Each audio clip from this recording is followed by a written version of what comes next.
Monica Lozano-Tobe. For those of you who haven't met me, I work in business career services where I give students advice about their resumes, about job searches, anything to do with professional development, but also I get to work with these wonderful employers who want to hire you. So if you get to know me and I know what you're looking for, there's a chance I might have a good suggestion for you as far as what company might be right for you or who you can reach out to. And then we're also joined by Hannah, our wonderful Zoom co-pilot. She'll be helping me and also managing the chat. So thank you for being here, Hannah. And as you can see from our slide, which I'll stop sharing in a minute, we've got Cammeron Jacobs here from JELD-WEN. Hey, Cammeron. Hi. And Nita Lipan from Old Edwards Inn and Spa. Ashley Scarborough from EPES Transport. And finally, McLain from C.H. Robinson. So welcome everybody. I will stop sharing. And actually, if Cammeron, you don't mind going first, if you will just introduce yourself and your role briefly, and maybe speak a little bit about the roles that you're hiring for, that would be wonderful. Thank you so much.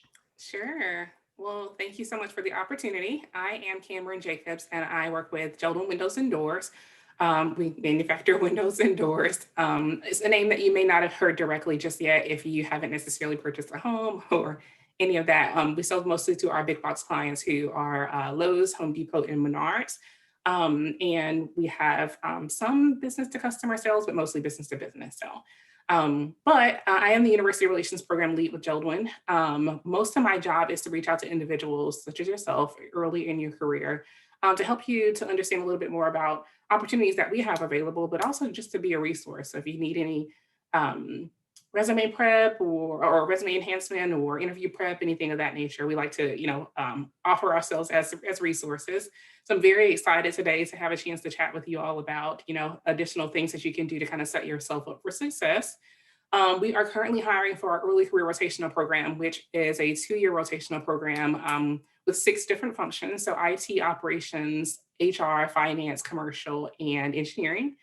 And we have a few different positions, but that program is a leadership development program, essentially designed to give you exposure into whatever function that you are interested in terms of those 6 different tracks, and to help you to develop as a leader and eventually find full-time employment with JELD-WEN. There's a lot more to that than I am saying, but for the sake of time, I'll keep it there. We also have an internship position that we have over the summer, which is a 10-week internship program, which are in the same functions. And realistically, that one's more of a snapshot of our early career rotational program, both our leadership development program, but the internship program is just designed to give you, like I said, exposure into whatever your desired field is, and get some experience working within the industry. So I'm very excited to, like I said, chat with you all about ways to set yourself up for success. So thank you. Thanks for being here. And Nita, would you like to introduce yourself next?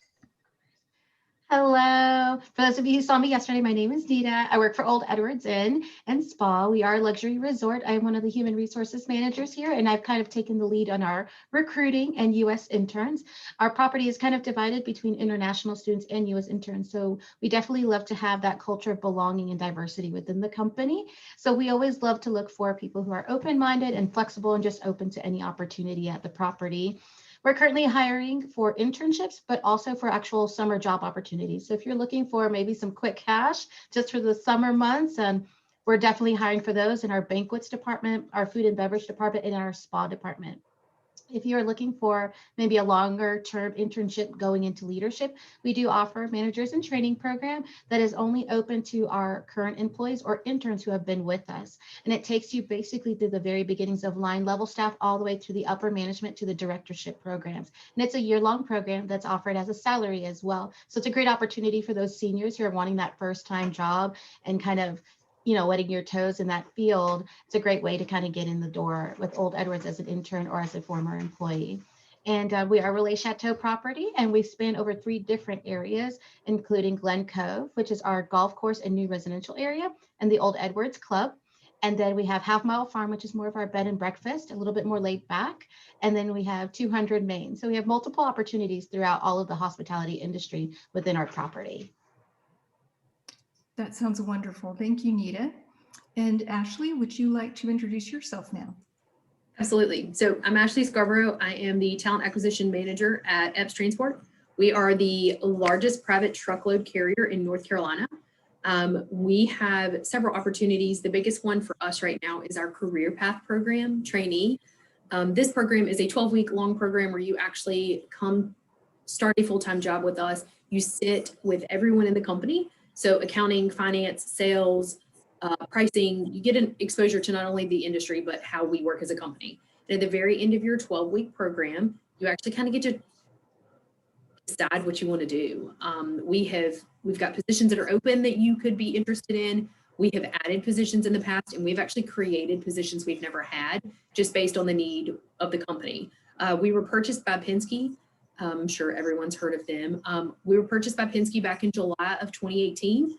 They haven't really changed very much. We're just under that umbrella, and they've told us to look to double, if not triple, in the next 5 to 6 years. We're about 3 years in, and it is definitely started. The HR department specifically has doubled in size since I've been here. So the opportunities to not only get your foot in the door and to learn about the company and the industry, but also to be promoted within is huge for us too. It's a big company culture thing for us to promote within.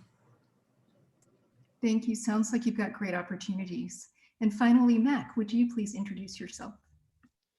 Aloha, everyone. Good morning or almost afternoon. Mac McLain, CH Robinson. I've been with CH for 17 years, and my anniversary was yesterday. So happy anniversary to me. The 13 years I spent in the actual business part of CH Robinson. And then the last 4 years, I've been in HR-like roles. I'm a senior recruiter, and I love helping people find their new work family or their career. And just real briefly, we have internships available and entry-level opportunities.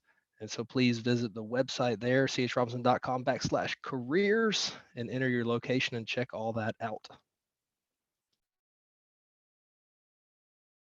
Thank you very much, Mac.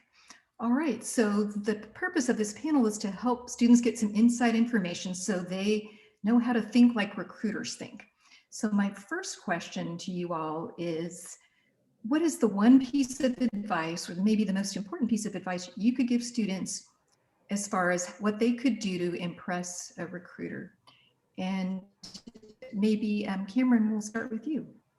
Sure. So I'm not exactly sure if this is in the right direction, but I thought about it more in terms of an interview experience. And the biggest piece I guess I could give an individual is to really just show up, and not necessarily in terms of presence, but in terms of, being engaged, being, eager and excited, also asking good questions and having, great follow-up after the interview. I think that definitely carries great weight in terms of, your impression on the recruiter, but also it also speaks to how you will show up in terms of, being an employee of the company one day. So that was probably the biggest thing that I could think of. I think that showing up can definitely go into how you prepare for an interview, or even, stacking your resume with skill and experience. But I think that being eager and excited about what you're going after, and really showing that during your interview in the process is probably the biggest thing that I can pinpoint. It's kind of on the recruiting side, it's kind of tough when you speak with individuals who aren't very eager, or they are kind of lax in terms of their approach, because those individuals stand out, but in an opposite way. So we want to make sure that, whenever you are interviewing or during the process, just really, really being engaged, really showing up, having great follow-up is probably going to set you apart from others. I really like that you said that, especially because we've got a bunch of students who showed up today who are engaged. And so kudos to students once again. So would any of the other employers like to jump in and add to that? I can jump in. So I think prior to the actual interview process, I think stuff like this, being engaged, getting your name out there. I mean, we'll take a screenshot of everyone that is on the call today just to make sure that, I know who I've spoken with or who was attending the panel and stuff like that. Another thing is, when you come to an interview, know at least a few touch points about the company. Knowing a little bit shows that you took that initiative to learn a little bit more. So I'm not having to tell you everything about what we do, you already kind of know. It definitely saves time on us talking about the position that you're interested in and your experience and why you would be good for the role. That's a big thing. And then just showing that you're hungry, which is very similar to the whole eager thing. You're going to come in, you're prepared, and you get your foot in the door, and that's where you start. With the career path program for us specifically, I mean, I've got a VP of pricing right now who started out originally in the career path program years ago. So you have the opportunity to grow. So just showing that you're interested and to better yourself professionally. Great advice. And Nita or Mac, anything to add? I would definitely piggyback on what both Cameron and Ashley said, and also put yourself. Don't try to put on a show for us. Be yourself, because we can definitely see through when you're trying to think you're supposed to be in this mold. Don't put yourself in a mold. You're not meant to be that way. We and most recruiters, we're looking for that value add, not necessarily always a value fit. There's something about you that sparks our interest. Maybe there was an area that we're like, they wanted this position, but I really think they'll be better in this other spot, and they'll flourish and grow. But we can't see that if you don't present your true self. So never hide thinking that, oh, I've researched my company, I know what they're looking for, so I'm going to try to fit into this box.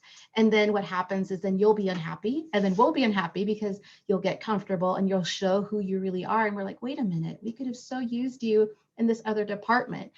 So never hide yourself, always be open. And remember, as much as we're interviewing you, you're interviewing us. So we need to also fit into what you want, your goals and your aspirations, and where you want to grow as well. Mac, would you like to jump in? Yeah, great job, Ashley, Cameron, and Nita there. And I'll just say, all the people that you're talking to as recruiters or talent acquisition staff, they're all humans, and most of those people are fun and bubbly. So don't be nervous when you're talking to them. Kind of like Nita said, just be yourself. Like, make it a conversation and have fun with it. That's all great advice. So for our next question, Ashley, if you don't mind getting us started, and then the rest of you, just please jump in when you're ready to add. But it's, what would you not want to see or hear from students as a recruiter? I think kind of piggybacking off of that, I don't want someone to be someone else. Don't be someone that you think you're supposed to be for the interview. A lot of people just in general, not just students going into their career, but people in general get hung up a lot on someone's title as well. Again, like Max said, we're all human. And I want to be here for this person from start to finish. Even if they don't get the job, I want to help them find something else. So it's not just there, but I think the biggest thing for me that I don't want to see is someone selling themselves and not being their true self, because eventually it will come out, later on, where Nita said, I'd rather know you and be able to place you in a position you're going to be successful and help not only yourself grow, but the company. You're just stalling and you're just putting yourself in a really hard spot when you're not being your true self.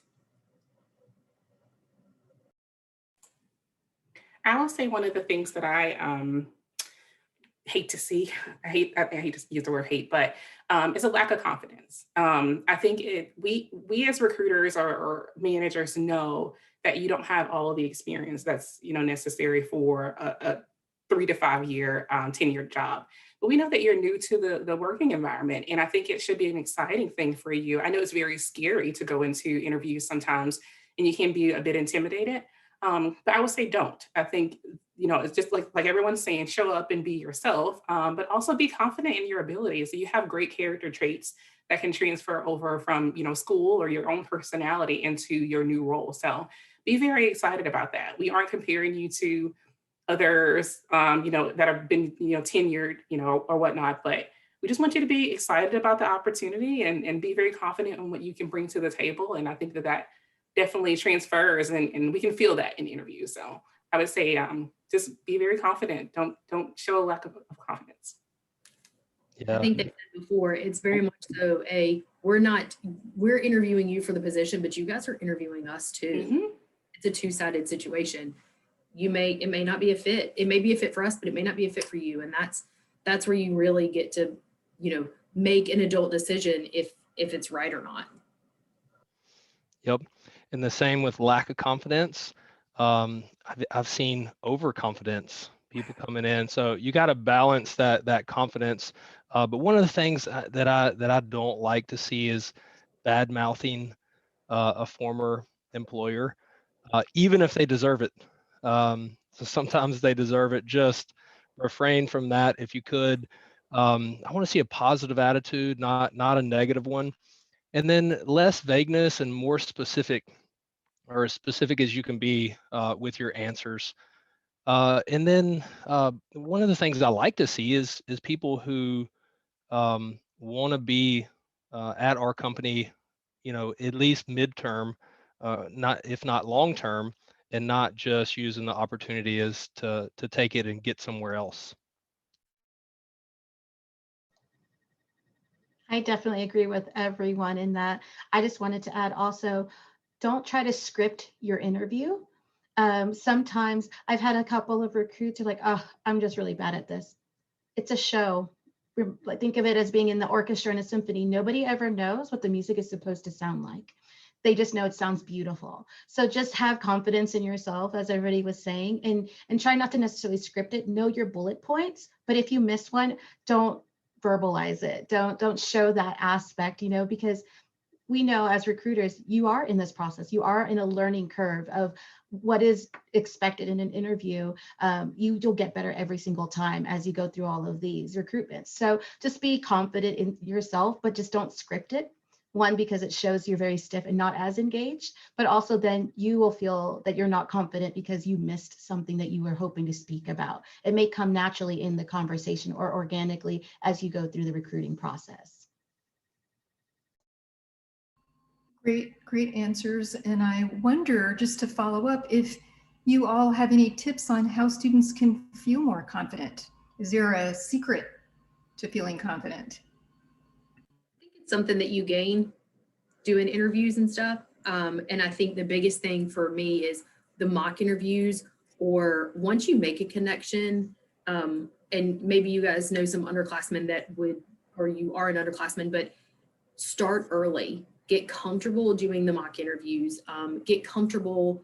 Make connections. I'm on LinkedIn, and if one of you has connections with a few people that are underclassmen that are, wanting to get experience, I'll do mock interviews outside of the scheduled 1 to 5 tomorrow that I'm doing them. I help out. I try to help out as much as I possibly can. And the more you do interviews, the more you're going to get confident, because you're going to kind of everybody psychs yourself out, especially when it's an unknown situation. So I think having that practice and everything definitely helps calm nerves.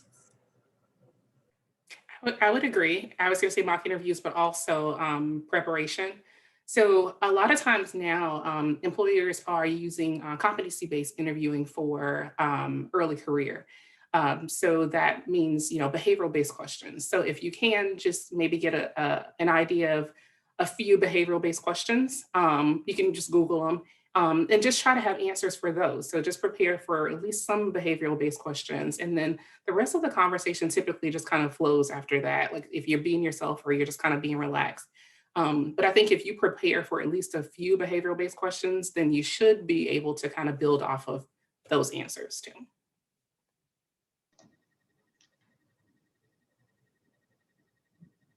I'll also piggyback off of what Ashley had said earlier in regards to using your connections. I've had many students who've interned with us here at the resort who've had friends, and they've brought them for visits, or they have set up Zoom calls where they're actually there with their friend to just get to know us. It's not even for recruitment purposes, not even for an interview. It's just, hey, I would love to introduce so-and-so to you. They might want to, be a perfect fit for the company, but we just wanted to break the ice. So using those friends and those connections, or even us here who are in these panels, saying, oh, I saw you at such and such panel and I really loved what you had said. And I'd like to just get to know you more, and building those relationships, because then that could lead to some other relationships or some other entryways that you didn't even think of. So, and that kind of helps with that confidence. If you already know the person, it already feels comfortable and you can already have that conversation when it comes time for those formal interviews. It's very much so who you know and not how much you know in most situations. So just to recap, sounds like practice, specifically interviews, preparation, and networking. Mac, any other secrets to feeling confident when you're speaking with recruiters or interviewing?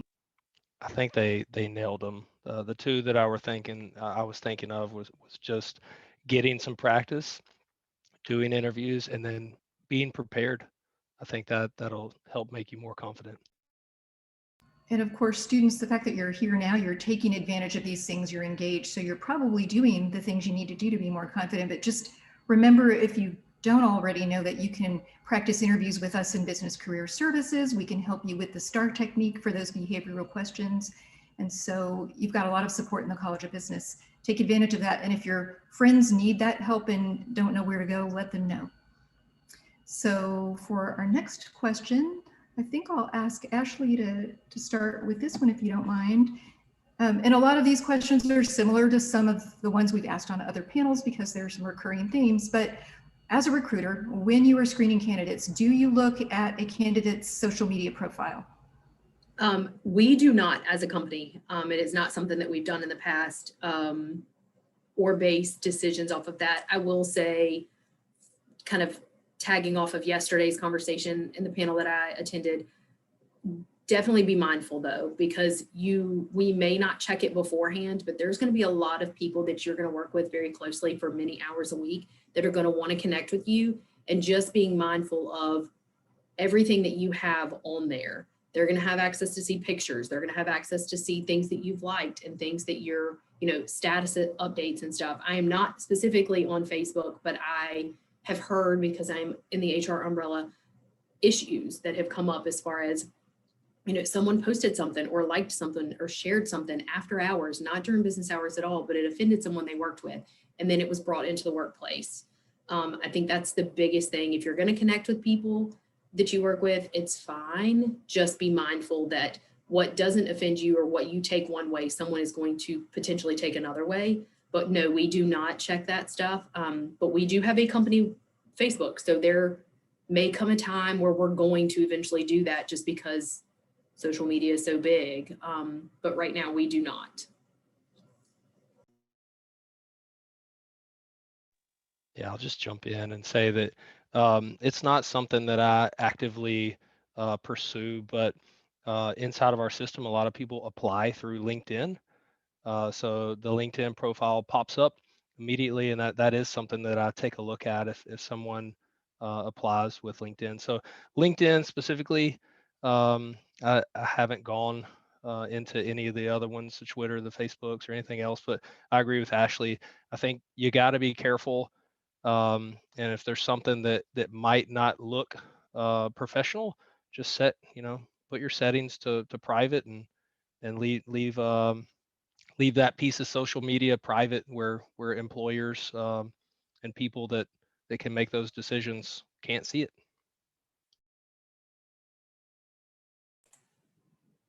I agree with everything that's been said so far. We don't have a policy where we check social media. The only platform that I check would be LinkedIn, maybe to connect or get a better understanding of your skill and experience. Personally, I'm under the unction that social media can be used as an outlet. So I don't necessarily use it to get an idea of the candidate at all, because I just think it's kind of personal.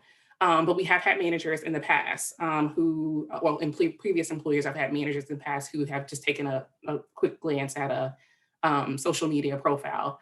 And it can, be, I wouldn't necessarily say incriminating, but it can have a bearing on, how people perceive you. So I would agree with Mac, if there's something out there that's lingering and that you want to keep there, then, just set it to private or don't post it at all. I mean, it can be on private, and there could be ways that employers can kind of find a way around seeing information. So I would say just don't post it at all, because realistically, when you are hired, you may be doing something completely personal, but you're still a representative of the company that you work for. So there's still some connection into your personal life and you being a walking visual representation of the organization. And you wouldn't want to do anything to jeopardize your employment, but also anything from the employer. So I would say it's either make it private or just don't post it at all. But yeah, no policy with us for checking social media at all. Same for us at Old Edwards. We don't typically look at our social media pages, but we do have a Facebook and an Instagram page. Since we are a hospitality resort, we like to get out to the public so they can see all of the things that we do and what we offer. But it has been used to evaluate promotions. Because you are a representative of our company. And if you're wanting to go through our managers and training program or go for a directorship program, they do look at those items just because they know that that name will be associated with the company through our social media outlets that we have. So I definitely agree with everyone. Make sure you're cautious about what you post or you're thinking about how it could possibly perceive. I always like to tell my interns about impact versus intent. Your intention may have been completely innocent, but the impact for others was catastrophic. So if you kind of think in those terms with your intent and impact, it kind of helps navigate that social media world that we're currently in, especially now because of COVID and everything's now virtual. These are the resources we currently have and are using. So just being mindful of that. I really appreciate everything you all said. And I agree. I think more than ever, I go into it just assuming anything I put online is not private, even if my settings are private. If it's on the internet, someone could get it. So don't put things there that are inappropriate or that you don't want out there associated with your brand, right? As a person, not just in the professional world. I've got one last question that I'll ask you, and then we'll segue to student questions. And Mac, if you don't mind getting us started, you mentioned LinkedIn, and that was the other thing I wanted to ask you about. Again, from a recruiter standpoint, I'm suspecting that you use LinkedIn, all of you, maybe more than ever, especially in this more virtual environment. What are things on a LinkedIn profile that can make a student stand out to you? Yeah, absolutely. Great question. This really kind of blends into a panel that I was involved with yesterday on personal branding. So just with your LinkedIn profile, that is kind of your advertisement as a future employee, future team member. So just be sure that your advertisement is, sending the right messages or creating the right brand for yourself. And then, some ask like, well, how do I do that? What methods what are you looking for? Find some of your classmates or people that can help you with that. Take a look at theirs. And I always like to say, borrow some of those things that they're doing well, that make theirs look good. I would say use descriptions inside of your work experience that's descriptive and also focuses on maybe what you want to do. You may want to highlight some experience to focus on a specific industry or a specific role at a company. So I think it's more important than ever, and certainly I think everyone should put some time in cleaning their LinkedIn up and making it look like they want.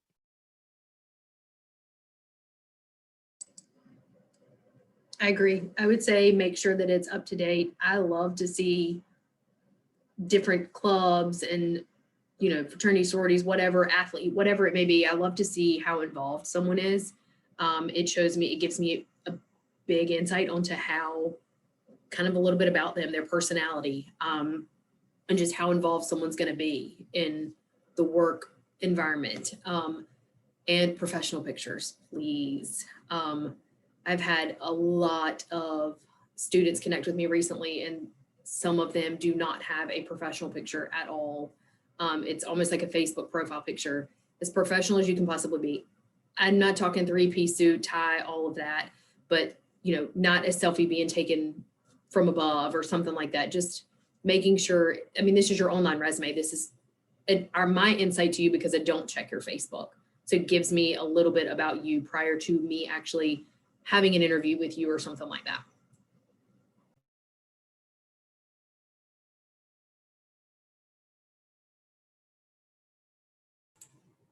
I would say I agree with them both. Nothing else to really add. I was going to say the same thing about campus involvement in groups or organizations that you partner with is great to add to your resume. I think the same thing that Ashley said, it really does just speak a little bit more into character and personality. And that just gives us an idea of who we're getting ready to chat with and potentially employ. So I completely agree.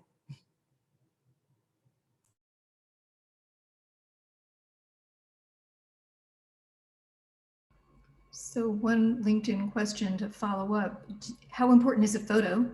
Well, actually 2 questions. And does it matter if the student follows your company or is following your company when you check them out? I think the photo is big for me. But as far as following the company, not really. I know that most students have to create a LinkedIn profile at some point or another during their time in school. I did it myself. So I mean, if you followed every company that you potentially could be interested in, you're going to follow a whole lot of companies.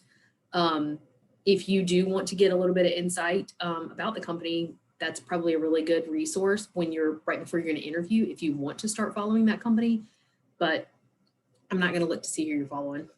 I just want to see your profile picture to make sure it's, definitely appropriate. But then again, like I said before, organizations, different things you're involved in on campus.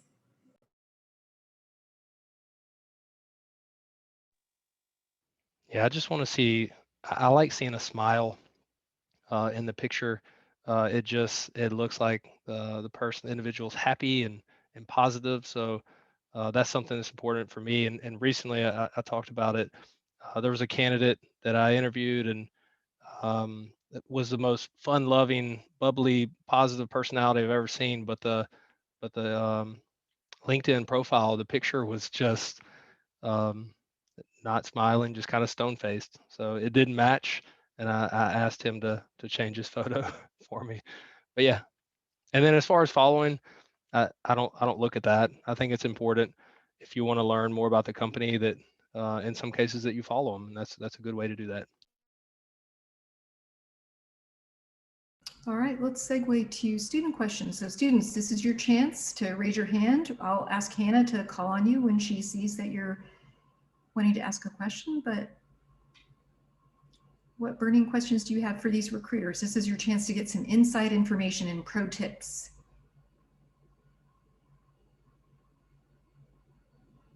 Oh, I see Sydney, right? Hannah, go ahead, Hannah, sorry. Sydney, go ahead.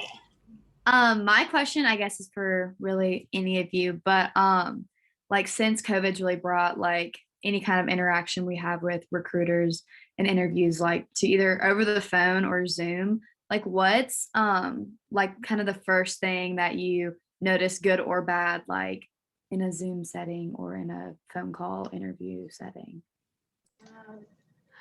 I would say for me with Zooms, if you took the time to at least make it look like your room is clean, I'm excited. You don't have to have the green screen and a fancy. It's nice to have that because it makes it more engaging and it kind of is insight into your personality if you like to have a fun background. Sometimes I actually have like a big cathedral behind me or a library because I love to read. So it kind of is, that's part of my personality. So you can definitely highlight that. But it would be really nice to not have your laptop on your lap and have an odd angle on your face, but that you actually took the time to prepare your space, whether it's just a little 2-foot table and you're sitting there and you're making sure that everything is off to the side and you put some potted plants next to you to look like you're in an office. It's great. You made the ambiance and you made that intention to want to meet with me virtually. Our company, we do extend if the students are comfortable, they are able to come and visit our property to do a property tour if they'd like.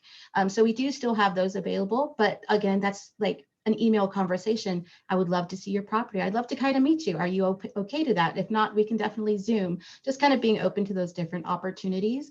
But, just taking those steps to look like you're engaged and that you're wanting to be there with us, even though it's, over the computer in a Zoom call. I agree. This actually came up yesterday in the panel. I don't care if it's a very plain background. I don't care if you have the screen behind you.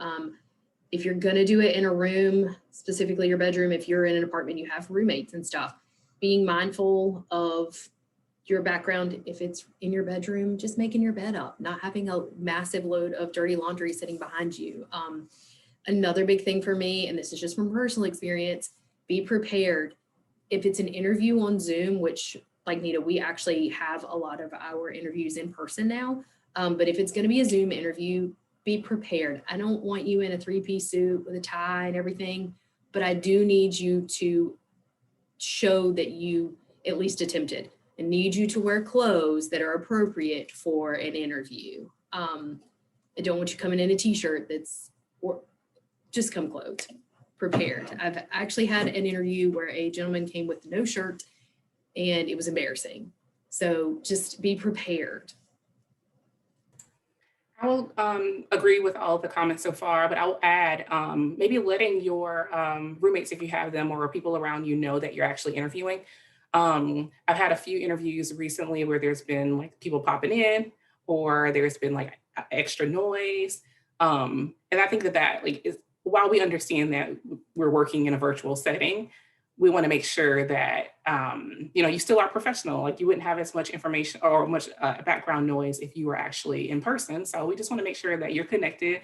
I think that the additional noise also makes you all a little bit uncomfortable as well. And then we have to kind of like get back on track in terms of professionalism in the conversation. So just making sure you don't have any like background or excess noise or anybody popping in. So just let everyone in your surrounding areas know that you're interviewing and you need things to be quiet. Yep. And then finally, just put the dog outside or the cat in the other room too. I've seen cats pop up behind people's heads or dogs that, just bark. So, yep. Thank you. Nathan, go ahead. Hey guys, I know earlier you had talked about being like comfortable and like prepared for an interview. And one of the things that crossed my mind, like especially like having of like done a couple interviews, is like sometimes those behavioral based questions get hard to be able to keep coming up with new examples of when you were a leader or when you face challenges or something like that. So one of the things that I was curious about was like maybe trying to like get it to like a more conversational like way of interviews, maybe so it's like less like formal and maybe a little bit easier to get like to know the person interviewing as well as you guys to get to know us.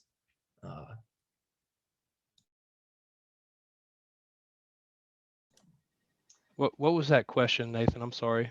Yeah, so I was just like trying to get at like how to have like a more conversational based like interview. There's something like a little bit more natural. Oh. I think in your introduction, if you make it as part of your narrative, it kind of helps get those questions out. Because if the interviewer or recruiter already has those kind of set questions that they want to ask, but you've already included it in your narrative, when you're introducing yourself, saying, oh, I was president of this committee and, we ran into some things. I think it's a great skill that I have because I've already handled that situation. That making it part of your introduction will help kind of navigate that, make it more natural and more organic to answer those questions. So kind of have some things in your back pocket that when you're doing those conversations before they kind of get to those bullet questions that they're asking you, that you've kind of already answered for them and they can look for something else to ask. I agree. I think the elevator pitch, if you've got a 30 to 60 second elevator pitch that you can somewhat hit those topics right offhand, we have a system that we use to kind of do the assessments on. So you actually don't get into those kind of questions until later on in our process for the career path program, but that elevator pitch gives us everything we need to know. So then it's less geared towards leadership and whatever that may be as far as your behavioral things. And then it becomes a little bit more natural and it's more of a conversation as opposed to an interview and asking you those bullet points.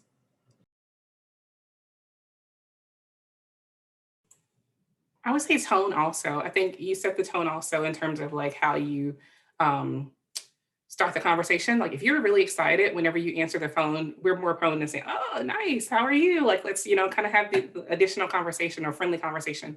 But if we already see that you're nervous, we'll try to break the ice. But then there's only so much we can do to get back on that, on those questions or get away from strictly having those questions answered. So I would say just be very positive and upbeat, or, you know, very happy and eager for the interview. And I think that kind of sets the tone also, in addition to what everyone else said.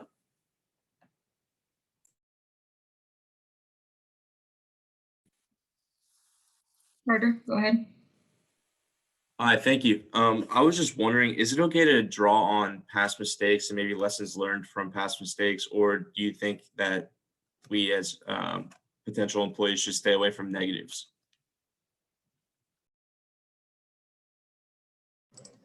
I personally want to hear it all. You're coming into the company at an entry level position for us, so it's very much so. I don't expect you to have management experience or extensive management experience. You're going to gain a lot of that knowledge while you're here. But I want to know if you did make a mistake, A, you're owning up to it by telling us anyways, but B, also come with the solution that or the outcome that happened and how you learned from it. I'm not going to judge you, because I think everyone in their career makes mistakes. It's what you learned from it, and if you continue to make that mistake. And you kind of being upfront shows that you were aware.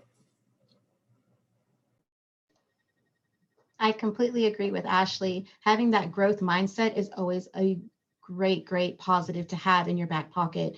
If you can acknowledge, I really messed up, I made this mistake, and this is the lesson that I've learned. I've become a better manager or a better leader, or I've learned to manage these items at a better pace due to the fact that I made that mistake. A mistake is never a failure. It's just a moment of learning. So please have that in your, in your minds, that a mistake is not a negative. I mean, if you never made mistakes, you would never learn. I mean, think about when you were a kid. You never thought you would never be able to walk because you kept falling down. No, you just kept getting up. Mom and dad would help you a little bit, give you that support, and then you'd start walking. So it's the same thing in this whole internship and recruitment process.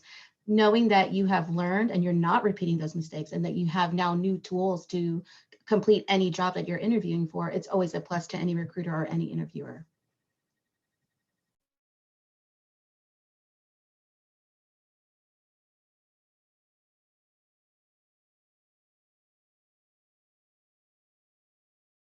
I think we're getting close to time. Kinsey, you want to go ahead and try? I think we can fit you in. Sure. Yeah. So I was just wondering, I know platforms like ZipRecruiter and Indeed are really popular.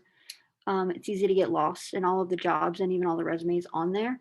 I was wondering if you guys use anything like that. And if so, how do you recommend someone stand out in that like vast sea of resumes that you receive?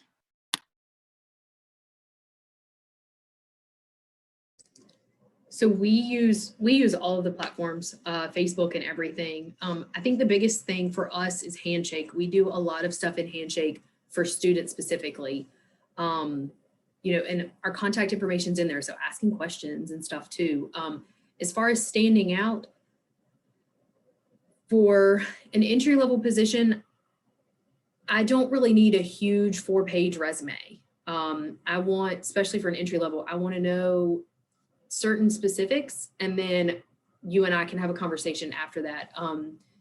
Indeed is probably the one that we get the most resumes for, but specifically for these positions that we do with recent grads and stuff, Handshake is the biggest, because I can see your profile, you've submitted your resume, and connecting with me on LinkedIn is huge too. I think if you apply for a position and stuff like that, reaching out to maybe someone at the company in HR, talent acquisition, or something like that stands out to me, and I can put 2 and 2 together myself.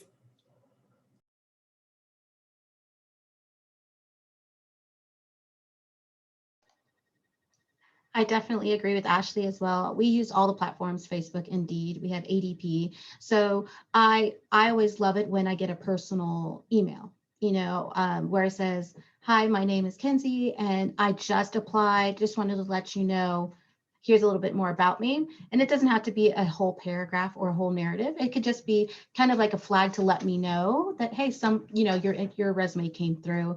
And I always like those, because I at least feel that you're taking more of an initiative. You're more than other applicants. You're actually stepping forward and trying to make that contact and not just waiting for me. Now I wouldn't be like immediately, I just sent it, but maybe 2 or 3 days, giving it some time to be in the process, and then letting us know or sending that little email, because making that network connection again helps us evaluate that resume a little bit better.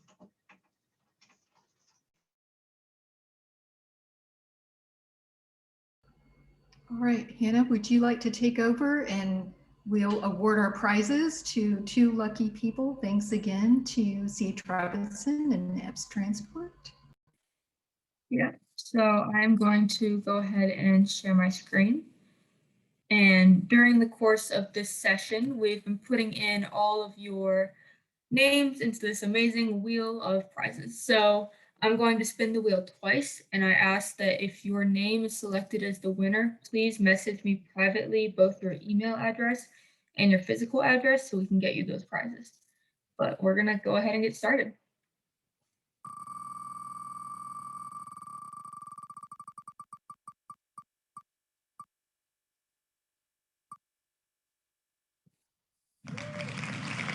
All right, congratulations, Derek. You are our first winner. Please go ahead and send me your physical address and email address. All right, so our next and final winner of today is going to be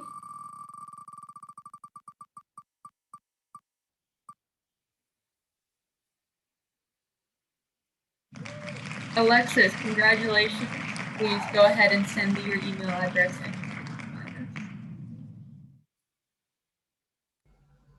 Thank you so much. And to wrap it up, can we just give a virtual round of applause to these fantastic employers who donated their time and gave you such great advice? Thank you all for being here. We really appreciate it. And students, don't forget there are more of these fabulous panels all throughout the week, mock interviews, and then Friday is our Career Connections where you can meet with these employers one-on-one. Employers, I don't know if you want to share your contact information in the chat. If students want to reach out to you, you're welcome to do that. Again, the winners, you need to stick around until we get your contact information, but thank you all for being here.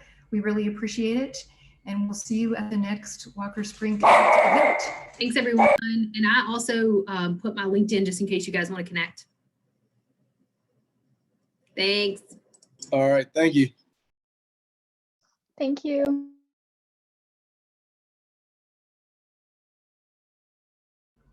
Thanks again, Nita. Thanks, Hannah, for doing a great job. Bye, Mac. Hey, I just Have a great one. wanted to say thank you. I just put my email address in the chat for you. It was Derek Zepsa, right? yeah, would you be able to send me your physical address as well so we can get that prize mailed to you? Yeah, absolutely. What is the prize? I am not sure, Veronica. Oh, well, Veronica left. But I'm not sure, but it's a wonderful prize by one of the companies. So. Okay. All right. Yeah, I'll shoot that over to you. And thanks again. Appreciate it.